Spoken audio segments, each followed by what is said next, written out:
Yeah, I thought we played really good defense in the first couple games that we played. I thought we hit the ball well all weekend.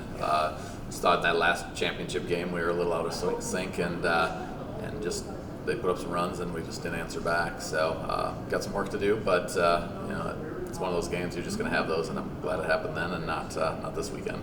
Yeah, we kind of talked about that earlier in the week. The bright side is you knew your season was going to continue. It didn't really matter what happened this weekend. You are hosting this weekend. You open up a Lubbock Christian on Thursday, so silver lining in that anyway. Yes, absolutely.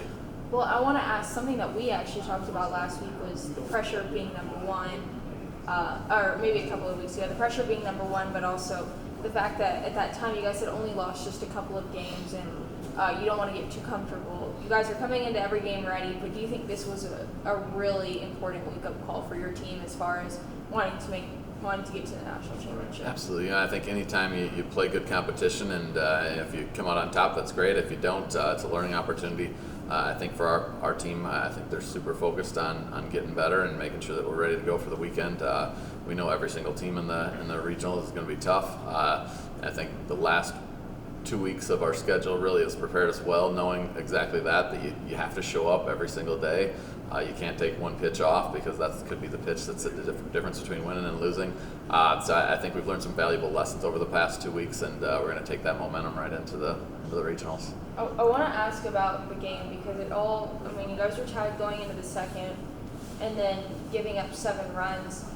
In that situation, in a mental game like softball is, how do you stay focused and just kind of keep it pushing and try to get back on the board? I think you just got to stay in the present. I think we got a little bit stuck focused in the past or in what was going to happen in the future. I think the key is just stay in the present, and that's what we're going to work hard on this week is be where your feet are at.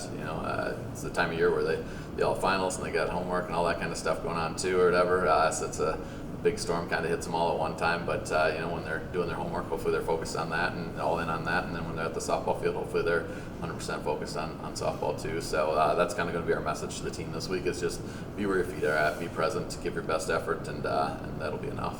This will be the third straight week you guys have played Lubbock Christian now. In the regular season, you played them last week in the LSC tournament, and you're opening up at the regional.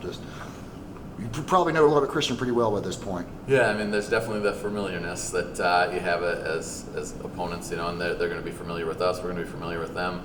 There's not a lot of secrets going on at this point. Every team kind of knows every hitter and pitcher and all that kind of stuff. So it's really going to come down to who can come out and execute, who can come out and play just solid defense, pitch well, and hit the ball. You struggled in that one game against Lubbock Christian in the regular season and then shut them out. As a coach, how does that make you feel knowing that your team is able to bounce back like that? Even after, wanting to make sure that you guys are conference champions and things of that nature. Yeah, that's the one thing that I'm super proud of our team is our team always responds the right way in tough moments, and that's when you really get to see people's true character. In those tough moments when things are tough, how do they respond? And they've responded the right way every single time. They come out, they get after it. If it's a loss, they use that as motivation. If they win, they use that as motivation. And to me, that's what softball is really about. It's about teaching them life lessons that are going to help them be successful the rest of their lives. So I'm super proud. I love this group of kids. Like I said, they always respond the right way. When things get tough, they get tougher and they keep working. Format changes this weekend to double elimination format. How does that change coaching or anything like that?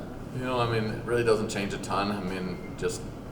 I like the fact that we have multiple pitchers, and good pitching depth. I think that's a huge advantage when you start getting into those double elimination brackets and stuff like that. And I think preparation-wise, it doesn't change a ton. The easiest way still is to just go win and be done. So that's our preferred method. But I think you just got to be prepared for everything.